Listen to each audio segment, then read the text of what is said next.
بسم اللہ الرحمن الرحیم۔ السلام علیکم۔ دونوں فریق چند لوگوں کے ساتھ نواب اکبر خان بگٹی کے ڈیرے پر پہنچ چکے تھے۔ ڈیرے کی چارپائیاں کم پڑ گئی تھیں۔ ملازم ڈیرا کے کمرہ میں پڑی 2-4 کرسیاں بھی اٹھا لایا۔ اسی دوران ہی نواب اکبر خان بگٹی عام سے کپڑے پہنے ایک ملازم کے ساتھ آ رہے تھے جس نے ہاتھ میں حقے کو تھام رکھا تھا۔ نواب اکبر خان بگٹی سلام کرتے ہوئے جج کی کرسی کی طرح سامنے رکھی ہوئی چارپائی پر بیٹھ گئے اور اپنے ملازم بوٹے خان کو آواز لگاتے ہوئے کہا، سب کے لیے فرسٹ کلاس سے چائے بنا کر لاؤ۔ پھر کہا، جس بھائی نے حقے کا کش لگانا ہو وہ بھی میرے ساتھ بیٹھ سکتا ہے۔ یہ کہہ کر نواب اکبر خان بگٹی نذیر خان سے مخاطب ہوئے اور کہا کہ نذیرے اپنی بات سناؤ۔ نذیرے نے بات شروع کرتے ہوئے کہا، نواب صاحب، آپ کو پتہ ہی ہے کہ میں نے اپنی بیٹی کی شادی مختار خان کے بیٹے کے ساتھ کی تھی۔ نہ جانے کیوں یہ گھر نہ بس سکا اور دونوں میں روز لڑائی جھگڑا رہتا تھا۔ لڑکا نشہ کرتا تھا اور اپنی بیوی کو خرچہ پانی بھی نہیں دیتا تھا۔ سمجھایا بجھایا بھی بہت مگر سدھرا نہیں۔ مجبوری میں ہم نے عدالت کے ذریعے طلاق لے لی۔ اب لڑکی کا سامان جہیز ان کے گھر پڑا ہے۔ مختارہ سامان جہیز واپس نہیں کر رہا۔ میں نے بیٹی کو آگے کسی کے گھر بٹھانا ہے۔ بغیر سامان کے کوئی کنواری لڑکی کا رشتہ نہیں لیتا۔ میری بیٹی تو پھر طلاق یافتہ ہے اور دوسری بار پھر نیا سامان جہیز بناؤں اتنی میری پسلی نہیں ہے۔ خدا گواہ ہے کہ میں جھوٹ نہیں بولتا اور میرے قبیلے میں رہنے والے تمام لوگ میرے مالی حالات سے بخوبی آگاہ ہیں۔ نواب اکبر خان بگٹی نے حقہ کا لمبا کش لگاتے ہوئے کہا، طلاق تو عدالت سے لے لی مگر سامان جہیز عدالت سے کیوں نہیں لیا؟ نذیرے نے ٹھنڈی آب بھرتے ہوئے کہا، بگٹی صاحب کیا بتائیں، کیس تو سامان واپس لینے کا بھی کر رکھا ہے مگر سال ہو گیا ہے۔ کیس ابھی ہماری شہادت پر ہی چل رہا ہے اور مختار خان کہتا ہے کہ ابھی تو فیملی کورٹ میں کیس ہے، پھر session court, high court, supreme court میں تمہاری زندگی رول دوں گا، تمہیں برباد کر دوں گا اور سامان پھر بھی نہیں ملے گا، نہ ہی میں سامان تجھے واپس دوں گا۔ طلاق یافتہ بیٹی گھر بٹھا کر میری ایک ایک رات سال کی طرح گزر رہی ہے۔ مجھے نہ دن کو چین ملتا ہے اور نہ ہی رات کو سکون کی نیند آتی ہے۔ بیٹی کی شادی آگے کیسے کروں گا؟ میرے پاس اتنے اخراجات بھی نہیں ہیں اور کس گھر میں کروں گا؟ یہ سب باتیں سوچ سوچ کر میں دن بدن وقت سے پہلے ہی بوڑھا ہوتا چلا جا رہا ہوں۔ بگٹی صاحب مجھ پر نیکی کر کے سامان واپس دلوا دیں۔ یہ بات کرتے ہوئے نذیرہ تقریباً رو ہی پڑا تھا۔ نواب اکبر خان بگٹی پھر مختار خان سے مخاطب ہوئے، ہاں مختار خان، تو بول، تو کیا کہتا ہے؟ مختار خان نے عدالت میں دیے گئے بیان کی طرح کہا، نواب اکبر خان بگٹی صاحب، ہمیں تو کوئی سامان ملا ہی نہیں اور باقی یہ خود ہی عدالت میں گئے ہیں، عدالت سے ہی کروائیں فیصلہ۔ اب آپ کے پاس کیا لینے آئے ہیں؟ نذیرے کو پہلے آپ کا ڈیرا نظر نہیں آیا؟ مختارہ ایسی باتیں کرنے لگا کہ بگٹی صاحب نذیرے سے ناراض ہو کر مختار کے حق میں ہی بیان دے دیں۔ مختارے کی ساری بات سننے کے بعد نواب اکبر خان بگٹی نے مختارے کی جانب گھوری ڈالتے ہوئے کہا، زیادہ چلاک بننے کی ضرورت نہیں، یہ پنچایت ہے، عدالت نہیں، اور باقی مجھے سب کچھ سچ سچ اگلوانا خوب اچھی طرح آتا ہے۔ یہ سن کر اگلے ہی لمحے مختار خان سب کچھ سچ سچ مان چکا تھا اور سامان واپس کرنے پر بھی رضامند ہو گیا۔ اسی دوران ہی چائے آ گئی۔ سب معاملہ نمٹا کر چائے پینے لگے۔ مختارہ بولا، نواب صاحب آپ کے ڈیرے کی چائے بڑی کمال کی ہوتی ہے۔ نواب اکبر خان بگٹی کہنے لگے، کل ہم سب تمہارے گھر کی چائے پینے آئیں گے، سامان بھی تیار رکھنا۔ اگلے دن مختارے کے گھر سے سامان وصول کروا کر نواب اکبر خان بگٹی نے نذیرے کو کہا، اب عدالت جا کر اپنا کیس واپس اٹھا لاؤ۔ اگلے دن نذیر خان جب کیس واپس لینے عدالت گیا تو اسے نواب اکبر خان بگٹی کا کچا پکا ڈیرا پختہ عدالتی بلڈنگ سے کہیں زیادہ خوبصورت لگا، اور جب اس نے انگریزی سوٹ بوٹ میں ملبوس جج کی کرسی کی جانب نظر دوڑائی، اسے چارپائی پر معمولی سے کپڑے میں ملبوس حقہ پیتے نواب اکبر خان بگٹی یاد آ گئے۔ وہ سوچنے لگا، جج تو نواب اکبر خان بگٹی ہوتے ہیں، سردار ہوتے ہیں، جو ہر غریب امیر کے لیے فی سبیل اللہ اپنا وقت دے کر بجائے سالوں کے گھنٹوں میں ہی فیصلہ کر دیتے ہیں، جبکہ یہ عدالتوں کے بابو تو تاریخیں دے کر تنخواہ وصول کرنے آتے ہیں۔ ان کو کوئی پرواہ نہیں ہوتی کہ کوئی غریب اپنی دہاڑی توڑ کر آیا ہے، اس نے شاید کرایہ کسی سے مانگ کر لایا ہے، یا اس کے گھر کے حالات کیسے ہیں۔ نذیرہ ایک پکی عمر کا عقل مند شخص تھا جس نے اپنی عمر دکھوں میں گزاری تھی۔ اس نے جب اپنا کیس واپس لیا تو جج کو مخاطب کرتے ہوئے کہا کہ جج صاحب، جب کیس سامان جہیز کا چل رہا ہو تو اس کا مطلب ہوتا ہے کسی بوڑھے کی طلاق یافتہ بیٹی اس سامان جہیز کے فیصلے کے انتظار میں اپنے بوڑھے ماں باپ کے کندھوں پر مزید بوجھ بن کر بیٹھی ہے۔ خدارا ایسے کیسوں کے فیصلے جج بن کر نہیں، ایک والد اور اس کی بیٹی کا درد محسوس کرتے ہوئے جلد کر دیا کرو۔ میں نہیں جانتا کہ آپ نے کس چیز کی کتابیں پڑھی ہوتی ہیں اور ان کے مطابق آپ کیسے فیصلہ کرتے ہیں، لیکن میری آپ سے گزارش ہے کہ آئندہ کوئی بھی مجبور باپ آپ کی دہلیز پر آئے تو اس کے سامنے جج بن کر نہیں، ایک ہمدرد انسان بن کر پیش آئے اور اس کے فیصلے کو بجائے سالوں مہینوں کے چند گھنٹوں یا دنوں میں ہی نمٹا کر حق پر مبنی فیصلہ کریں۔ کہیں یہ نہ ہو کہ لوگوں کا عدالتی نظام سے اعتماد اٹھ جائے اور وہ نوابوں، سرداروں، چودھریوں کے ڈیرے پر ہی فیصلے کروایا کریں۔ خدا بھلا کرے نواب اکبر خان بگٹی کا۔ یہ کہتے ہوئے نم آنکھوں کے ساتھ نذیرہ عدالت سے واپس لوٹ چکا تھا۔ ناظرین کرام، اس میں کوئی دو رائے نہیں کہ ہمارا عدالتی نظام بہت زیادہ پسماندہ ہے۔ یہ غریب کے لیے مکڑی کا وہ جالا ہے جسے وہ ساری زندگی چاہ کر بھی نہیں توڑ سکتا، لیکن بدقسمتی سے امیر کے لیے یہ حقیقت میں وہی عام سا معمولی جالا ہے جو ہمیں نظر آتا ہے۔ امیر اس قانونی جالے کو سیکنڈز میں ہی توڑ کر اپنی من مانی کا فیصلہ کروا لیتے ہیں، جبکہ غریب کی ساری عمر عدالتوں کے چکر لگاتے ہوئے گزر جاتی ہے، اور اکثر اوقات ایسا ہوتا ہے کہ وہ بیچارہ انصاف سے بھی محروم رہ جاتا ہے۔ جب ساری زندگی انتظار کرنے کے بعد بھی انصاف نہ ملے تو ملک و قوم اور اس معاشرے میں جرائم بڑھ جاتے ہیں، لوگوں کا عدالتوں سے اعتماد اٹھ جاتا ہے اور وہ خود اپنے فیصلے کرنے کو ترجیح دیتے ہیں۔ اور یہی وجہ ہے کہ آج بھی بے شمار نیک لوگ موجود ہیں جن میں چودھریوں، سرداروں، بگٹیوں وغیرہ کا ڈیرا آباد ہے، جو غریبوں کو بجائے سالہ سال کے چند ہی گھنٹوں میں حقیقی انصاف سے نوازتے ہیں، اور وہ بھی فی سبیل اللہ۔ اللہ تعالیٰ سے دعا ہے کہ وہ پاکستان کو حقیقی رہنما عطا فرمائے، جو اس سارے ملکی نظام کو شریعت اسلامی کے مطابق ڈال کر اس قوم کو دنیا کی ترقی یافتہ قوموں کی صف میں شامل کرے۔ اس واقعہ کی حقیقت کیا ہے کہ جب ڈیرہ بگٹی میں ایک ہندو لڑکی سے چھیڑ چھاڑ کے الزام میں نواب صاحب نے اپنے چھوٹے صاحبزادے کو شہر بدر کر دیا تھا، اور اکبر بگٹی جیسے دبنگ سردار نے اپنے اس بیٹے کو ساری زندگی ڈیرہ بگٹی نہیں آنے دیا۔ پنجاب سے نفرت کی سیاست کرنے والے نواب اکبر بگٹی کے زیادہ تر دوست پنجابی کیوں تھے؟ نواب اکبر بگٹی نے بھینس چوری کے جھوٹے مقدمے میں گرفتار چودھری ظہور الہی کو قتل کرنے کے بھٹو کے احکامات سے کیوں انکار کر دیا تھا؟ اکبر بگٹی نے قومی اسمبلی میں اردو زبان کا بائیکاٹ کیوں کیا تھا؟ نواب صاحب نے میاں والی جیل میں قید پنجاب کے مشہور زمانہ بدماش چراغ بالی پر کیا احسان کیا تھا؟ اور فوجی آپریشن کے بعد نواب اکبر کی لاش کو تابوت میں بند کر کے اس پر بڑے بڑے تالے کس کے حکم پر لگائے گئے تھے؟ آج کی ویڈیو میں بلوچ قوم پرستوں کی ریڈ لائن سمجھنے والے سابق چیف منسٹر اور گورنر نواب اکبر شہباز بگٹی کے بارے میں کچھ حقائق بتائے جائیں گے۔ مشرف دور میں جب بلوچستان میں ایمرجنسی تھی تو ایسے میں ایک روز اخبار کا فوٹوگرافر چھپتے چھپاتے نواب اکبر بگٹی کے پاس پہنچا۔ نواب صاحب اپنے دوست کے کندھوں کا سہارا لے کر چلنے لگے تو اس فوٹوگرافر نے فوٹوز کلک کرنا شروع کی۔ نواب اکبر بگٹی ایک لمحہ رکے اور فوٹوگرافر بنارس خان سے کچھ یوں مخاطب ہوئے: میری تصویر اس طرح نہیں لینا کہ دشمن یہ سمجھے کہ بگٹی کمزور ہو گیا ہے۔ نواب اکبر بگٹی ایچیسن کالج لاہور کے وہ واحد طالب علم رہے ہیں جو یونیفارم کے حوالے سے اصول و ضوابط ہمیشہ توڑتے رہے۔ ایچیسن کالج کی یونیفارم پینٹ شرٹ پہننا ہر سٹوڈنٹ پر لازم تھا، جبکہ نواب اکبر بگٹی کو انگریزی لباس سے سخت چڑ تھی۔ نواب صاحب کلاس روم میں قمیض شلوار ہی پہن کر آتے تھے، انہوں نے کبھی بھی اس لباس کو اپنے تن پر نہیں پہنا۔ یونیفارم نہ پہننے پر انہیں فائن دینا ہوتا تھا۔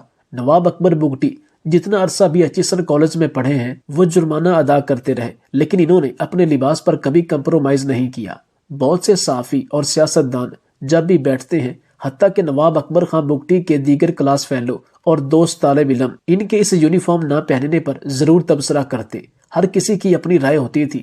ایک دفعہ ان کے ایک دوست نے ان سے پوچھ ہی لیا کہ آپ یہ یونیفارم کیوں نہیں پہنتے؟ تو اکبر بگٹی نے کہا کہ میں اسے پہن کر خود کو آرام دہ محسوس نہیں کرتا۔ مجھے یہ بھی لگتا ہے کہ یہ لباس میرے لیے نہیں بنا، بلکہ مجھے یہ لگتا ہے کہ یہ لباس پہننے سے میں خود کو ننگا محسوس کرتا ہوں۔ پھر مسکرائے اور کہا کہ میں نہیں پہنتا، میری مرضی۔ تو ان کا دوست بھی نواب اکبر بگٹی کے یہ جملے سن کر مسکرانے لگا۔ نواب اکبر بگٹی کہا کرتے تھے، میں مر تو سکتا ہوں لیکن فوجی عامر کے سامنے جھکوں گا نہیں۔ اپنی عمر کے آخری دنوں میں انہوں نے غیر ملکی صحافی کو دیے گئے انٹرویو میں کہا تھا کہ پہاڑوں میں شہید ہونا بستر میں مرنے سے زیادہ افضل ہے۔ نواب اکبر بگٹی نے 3 شادیاں کی۔ کہا جاتا ہے کہ ان کی ایک بیوی بگٹی بلوچ، دوسری پٹھان اور تیسری سندھی تھی۔ اکبر بگٹی کے دوست ان سے مذاق کیا کرتے تھے کہ آپ کو چوتھی شادی پنجاب میں بھی کرنی چاہیے تھی، جسے وہ ہنس کے ٹال دیا کرتے۔ نواب اکبر بگٹی کے انتہائی قریبی دوست ناصر جمال، جو کہ ایک بیوروکریٹ تھے، انہوں نے ان سے کہا کہ آپ کو کسی بھی پنجابی خاتون سے ضرور نکاح کرنا چاہیے تاکہ آپ کے نعرہ کو مزید تقویت ملے کہ آپ نے چاروں صوبوں کے ساتھ مساوی رویہ رکھا ہے۔ تو وہ آگے سے مسکرا دیتے۔ ایک رات چودھری ظہور الہی اپنے کسی ضروری کام کے سلسلے میں نواب اکبر بگٹی کے علاقے میں تھے۔ شاید آپ نہ جانتے ہوں کہ نواب افکالہ باغ کی ظہور الہی سے نہیں بنتی تھی، وہ انہیں اپنا دشمن سمجھتے تھے۔ جب نواب افکالہ باغ کو خبر ملی کہ چودھری ظہور الہی نواب اکبر خان بگٹی کے علاقے میں ہے، تو نواب اکبر بگٹی کو نواب افکالہ باغ نے حکم دیا کہ چودھری ظہور الہی کو قتل کر دو یا کروا دو، جس پر اکبر بگٹی نے انتہائی سنہری جملہ بولا جسے تاریخ میں ہمیشہ سنہری حروف میں لکھا جائے گا، اور یہ بلوچ قوم کی میراث ہے۔ نواب اکبر بگٹی کا کہنا تھا کہ بلوچ مہمانوں سے ایسا سلوک نہیں کرتے۔ ظہور الہی سے میری کوئی دشمنی نہیں، اگر خدا نہ خواستہ یہ میرا دشمن بھی ہوتا یا میرے باپ کا قاتل بھی ہوتا تو بھی میں گھر آئے مہمان پر کبھی وار نہ کرتا۔ نواب اکبر بگٹی کے یہ جملے سن کر نواب افکالہ باغ کو بڑا غصہ آیا۔ اس کے بعد نواب افکالہ باغ کے اکبر بگٹی کے ساتھ پہلے والے تعلقات نہ رہے، اور یہ بھی کہا جاتا ہے کہ نواب افکالہ باغ نے اپنی ایک نجی محفل میں کہا تھا کہ اکبر بگٹی جیسا انسان بھی ہے لیکن یہ زبان کا نر آدمی ہے، اس کے اصول اسے ایک نر مرد اور اس کی وضاحت کو پر اثر بناتے ہیں۔ 1965 میں ہونے والے صدارتی انتخابات میں نواب اکبر بگٹی نے ایوب خان کے مد مقابل محترمہ فاطمہ جناح کو کھل کر سپورٹ کیا۔ یہی وجہ تھی کہ اکبر بگٹی کو ایوب خان کی طرف سے انتقام کا نشانہ بنایا گیا۔ ان پر منشیات فروشی، بغاوت اور اپنے ہی چچا احمد خان بگٹی کے قتل کا مقدمہ بنا اور وہ گرفتار ہو کر سینٹرل جیل کراچی کے مہمان بنے۔ اس زمانے میں نواب اکبر بگٹی کو اذیت دینے کے لیے گرمیوں میں ملتان اور سبی کے جیلوں میں شفٹ کر دیا جاتا۔ یہاں شدید ترین گرمی پڑتی ہے، جبکہ سردیوں میں انہیں کوئٹہ جیل بھیج دیا جاتا۔ وہ ایوب خان کے بنائے ہوئے بدنام زمانہ قانون ایبڈو کی بھیٹ چڑھے تھے اور 10 سالوں تک سیاست سے آؤٹ رہے۔ نواب اکبر بگٹی نے گورنر بلوچستان کی حیثیت سے ریڈیو پاکستان پر انگریزی زبان میں تقریر کی۔ اس دور میں ہوٹلوں اور چائے کے ڈھابوں پر بیٹھے لوگ بگٹی صاحب اور بھٹو کی انگریزی بولنے کا مقابلہ کیا کرتے تھے۔ ایک مرتبہ ڈیرہ بگٹی میں اکبر بگٹی کے بیٹے طلال بگٹی پر یہ الزام لگا کہ اس نے کسی ہندو لڑکی کو ہراساں کیا ہے۔ جب اس لڑکی کے والد نے نواب اکبر بگٹی کو ان کے بیٹے کی شکایت کی، نواب صاحب نے اسی موقع پر اپنے بیٹے سے لا تعلقی کا اظہار کیا، انہیں شہر بدر کر دیا اور وہ ساری زندگی ڈیرہ بگٹی میں قدم نہیں رکھ سکا۔ بتایا جاتا ہے کہ طلال بگٹی کراچی میں کرائے کے فلیٹس میں رہا کرتے تھے۔ اپنے والد کی شہادت کے بعد انہیں ڈیرہ بگٹی آنے کی اجازت ملی۔ طلال بگٹی نے ٹی وی پر اعلان کیا تھا کہ پرویز مشرف واجب القتل ہے، جو بھی اس کو قتل کرے گا میں اسے 1 ارب روپے مالیت کی 1000 ایکڑ زمین کچی کینال میں دوں گا۔ یاد رہے کہ طلال بگٹی نے اپنی عمر کے آخری حصے میں مشرف کے سر کی قیمت 1 ارب سے بڑھا کر 2 ارب کر دی تھی۔ بلوچستان میں ڈاکٹر شازیہ کے ریپ کے بعد ہی سے حالات آؤٹ آف کنٹرول ہوتے گئے۔ اس موقع پر نواب اکبر بگٹی نے کہا تھا کہ ڈاکٹر شازیہ بلوچ قوم کی مہمان تھی، اگر ہم اپنے مہمانوں کی حفاظت نہیں کر سکتے تو یقین جانیں ہم اپنی بچیوں کی حفاظت کے قابل بھی نہیں رہے۔ 3 جنوری 2005 کی سرد رات تھی۔ سندھ سے آنے والی ڈاکٹر شازیہ خالد اپنے کمرے میں تنہا سو رہی تھی۔ وہ پی پی پاکستان پیٹرولیم کے سوئی ہاسپٹل میں ڈاکٹر تھی۔ رات 2 بجے ان کے کمرے کا دروازہ کھلا اور ایک شخص ماسک پہنے اندر داخل ہوا۔ اس نے بندوق کے زور پر ڈاکٹر شازیہ کو باندھا اور متعدد بار زیادتی کا نشانہ بنایا۔ یہ ماسک پہنے شخص ڈاکٹر شازیہ کو ٹیلی فون کی تار سے باندھ کر فرار ہو گیا۔ ڈاکٹر شازیہ بری طرح زخمی ہو چکی تھی۔ انہیں 2 دن تک کسی سے ملنے نہیں دیا گیا۔ انہیں اپنے شوہر اور خاندان سے بھی رابطہ نہیں کرنے دیا گیا۔ سوئی فیلڈ ہاسپٹل کے چیف میڈیکل آفیسر ڈاکٹر عثمان اور سیکورٹی اہلکاروں نے ڈاکٹر شازیہ سے زبردستی ایک بیان پر دستخط کروائے کہ ان کے ساتھ ڈکیتی کی واردات ہوئی ہے، اور اس کے بعد انہیں پولیس کو بیان دینے سے پہلے کراچی منتقل کر دیا گیا۔ ان کے کمرے سے تمام ثبوت مٹا دیے گئے اور انہیں مجبور کیا گیا کہ وہ ملک چھوڑ کر چلی جائیں۔ ڈاکٹر شازیہ پر حملے اور زیادتی کا الزام فوج کے ایک ملازم کیپٹن حماد پر لگایا جا رہا تھا، اگرچہ یہ کسی موقع پر بھی ڈاکٹر شازیہ نے خود نہیں لگایا۔ وہ بی بی سی کے پہلے انٹرویو میں کہہ چکی تھی کہ وہ زیادتی کرنے والے کو شکل سے نہیں پہچان سکتی کیونکہ کمرے میں اندھیرا تھا۔ یہ واقعہ سوئی جو ڈیرہ بگٹی کا علاقہ تھا اس میں پیش آیا۔ یہاں کے سردار نواب اکبر بگٹی تھے، اب وہ متحرک ہو چکے تھے کیونکہ واقعہ ان کے علاقے میں ہوا تھا۔ انہوں نے اور بلوچ قوم پرستوں نے اپنی اس مہمان ڈاکٹر سے زیادتی اور اپنی غیرت پر ایک بڑا حملہ تصور سمجھا۔ اس لیے اکبر بگٹی اور مری قبائل جو پہلے بھی وفاق کے رویے سے خوش نہیں تھے، اس نقصان کے بعد سیخ پا ہو گئے۔ اکبر بگٹی کا حکومت سے مطالبہ تھا کہ کیپٹن حماد اور دیگر مبینہ ملزم قبائلی روایت کے مطابق جرگے میں آئیں اور کوئلوں پر چل کر دکھائیں کہ وہ بے گناہ ہیں تو یہ معاملہ حل ہوگا، لیکن یہ مطالبہ ان کا نہیں مانا گیا۔ ان کا یہ مطالبہ ماننا تو دور کی بات، بلکہ جنرل مشرف کی طرف سے انہیں مزید سخت الفاظ میں جواب دیا گیا، جس سے مزید حالات خراب ہوئے اور پیچیدگیاں پیدا ہوئیں۔ نواب اکبر بگٹی نہ صرف خود اچھا کھاتے تھے بلکہ اپنے مہمانوں کی خاطرداری میں کمی نہ رہنے دیتے تھے۔ مشہور پاکستانی صحافی سہیل وڑائچ اپنے ایک انٹرویو میں بتا چکے ہیں کہ انہوں نے سینکڑوں سیاستدانوں، نوابوں اور بیوروکریٹس کے دسترخوان سے کھانا کھایا، لیکن سب سے عمدہ اور لذیذ کھانا نواب اکبر بگٹی کے دسترخوان پر تھا۔ چودھری شجاعت اپنی کتاب میں لکھتے ہیں کہ اکبر بگٹی کو دوپہر کے کھانے میں نے اکثر دیکھا کہ 10-12 بڑے سائز کی نہایت کڑوی ہری مرچیں کچی چباتے۔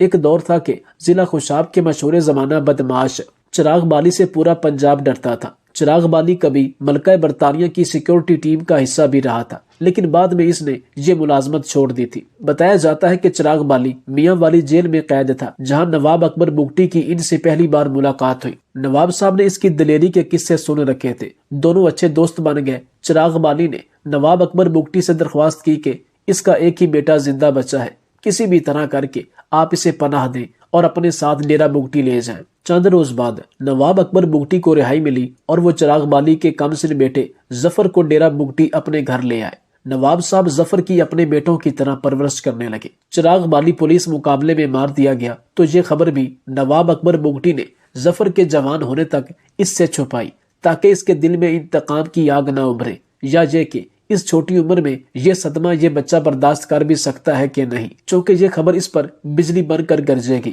اور اس کے نتائج نہ جانے کیا ہوں گے۔ ایک وقت ایسا بھی آیا کہ جب نواب اکبر بگٹی کا طوطی بولنے لگا، ان کو کسی بھی جنرل، وزیر اعظم یا صدر سے زیادہ پاورفل سمجھا جاتا تھا۔ نہ کہ صرف بلوچستان بلکہ سندھ، خیبر پختونخوا اور دیگر علاقوں میں ان کا بڑا نام تھا۔ لوگ ان کے بہادری کے بڑے دل دادا تھے۔ تو ایک موقع پر بے نظیر بھٹو اور نواز شریف دونوں نے اکبر بگٹی سے وعدہ کیا تھا کہ آپ کو صدر پاکستان بنائیں گے، لیکن وہ اپنے وعدے سے مکر گئے۔ بے نظیر نے فاروق لغاری جبکہ نواز شریف نے وسیم سجاد کو اپنا صدارتی امیدوار نامزد کیا۔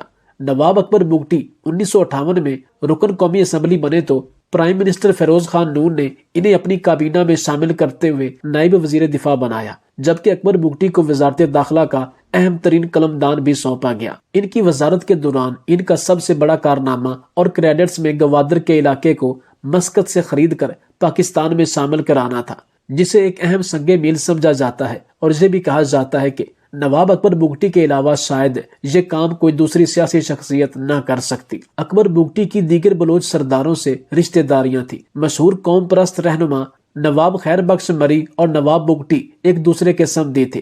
خیر بخش مری کے بیٹے سردار ہمایوں مری نواب اکبر بگٹی کے داماد تھے۔ اکبر بگٹی کی شخصیت میں وضاحت ایسی تھی کہ مولانا طارق جمیل صاحب نے ایک تقریر میں کہا تھا، میں نے بڑے بڑے بادشاہوں سے ملاقات کی مگر اکبر بگٹی جیسی پرہیبت اور روبدار شخصیت نہیں دیکھی۔ نواب اکبر بگٹی ابھی 12 برس کے تھے کہ ان کے والد سردار محراب خان چل بسے، تب وہ اپنے قبیلے کے 19ویں سردار بنائے گئے۔ بہت کم لوگ جانتے ہیں کہ 1948 میں اکبر بگٹی نے قائد اعظم محمد علی جناح سے ملاقات کی اور برطانیہ کے زیر انتظام بلوچستان کے پاکستان سے الحاق کے لیے ہونے والے ریفرینڈم میں کلیدی کردار ادا کیا۔ یاد رہے کہ اس وقت کئی بڑے بڑے بلوچ سردار اور عمائدین پاکستان میں شامل ہونے کے مخالف تھے۔ بہت سے بلوچ سرداروں نے اس وقت نواب اکبر بگٹی کو دھمکیاں بھی دی، لیکن یہ ڈٹ گئے اور انہوں نے قائد اعظم کے کہنے پر اس ریفرینڈم کو اچھے طریقے سے انجام تک پہنچانے میں دن رات ایک کر دیا تھا۔ اس وقت ہونے والے اہم انتخابات میں اکبر بگٹی MP منتخب ہوئے۔ اگلے ہی برس 5 فروری 1989 کو انہوں نے بطور وزیر اعلیٰ بلوچستان اپنے عہدے کا حلف اٹھایا۔ 1993 میں نواب اکبر بگٹی جب الیکشن جیت کر پارلیمان تک پہنچے تو انہوں نے بطور احتجاج قومی اسمبلی میں اردو زبان کا بائیکاٹ کیے رکھا۔ وہ تب بلوچی انگریزی میں تقریر کیا کرتے تھے۔ جب شورش بڑھ گئی تو اکبر بگٹی اپنے علاقہ ڈیرہ بگٹی سے 1 کلومیٹر دور کوہلو آ چکے تھے۔ یہاں کے پہاڑوں میں وہ اپنے جنگجوؤں کے ساتھ کسی نامعلوم جگہ پر موجود تھے۔ ان کا ٹھکانہ ایک غار کے اندر تھا جہاں انہیں تلاش کرنا اتنا آسان نہیں تھا، لیکن مقامی گائیڈرز کی مدد سے سیکیورٹی ایجنسیز نے انہیں 26 اگست کے قریب تلاش کر لیا۔ ISPR کے مطابق جب فوجی اہلکار اس علاقے کے اندر بڑے غار کے قریب پہنچے تو اس کا کھلا دہانہ کسی بڑے ٹھکانے کا صاف پتہ دے رہا تھا، لیکن بقول فوجی ترجمان اس سے پہلے کہ یہ اہلکار غار میں داخل ہوتے، غار کی چھت اچانک سے گر گئی، غار بیٹھ گیا، یہ ساتوں اہلکار اور غار کے اندر موجود لوگ جان سے چلے گئے۔ ایسا بھی کہا جاتا ہے کہ غار پر راکٹ یا میزائل سے حملہ کیا گیا جس کی وجہ سے غار بیٹھ گیا۔ اس بارے میں مختلف سیاسی شخصیات اور صحافیوں کی اپنی اپنی رائے ہے۔ اب جو بھی ہوا ہو، لیکن واقعہ یہ تھا کہ غار کی چھت گر چکی تھی اور وہاں موجود تمام لوگ پتھروں میں دفن ہو چکے تھے۔ اگلے دن کے اخبارات سرخی کے ساتھ چھپے کہ کوہلو گرینڈ آپریشن میں اکبر بگٹی، ان کے 32 ساتھی، 4 فوجی افسر اور 1 سپاہی جہاں بحق۔ ان کی موت کے 6 دن بعد ان کی لاش کو غار سے برآمد کرنے کا دعویٰ کیا گیا، لیکن سب سے حیرانگی کی بات یہ تھی کہ ان کی میت بگٹی خاندان کے کسی فرد کے حوالے نہیں کی گئی، بلکہ ایک تابوت میں رکھ کر اس پر نہ جانے کیوں 2 تالے لگا دیے گئے۔ 1 ستمبر کو صرف 1 دن پہلے ترقی پانے والے DCO ڈیرہ بگٹی عبدالصمد راشد کی نگرانی میں مختصر سی نماز جنازہ کے بعد اکبر بگٹی کے جسد خاکی کو ڈیرہ بگٹی ہی میں دفن کر دیا گیا۔ مشرف نے اکبر کی موت کے بعد ایک بند کمرے کی تقریب میں کہا کہ جو ہوا ٹھیک ہوا، دوبارہ بھی موقع ملا تو یہی کروں گا۔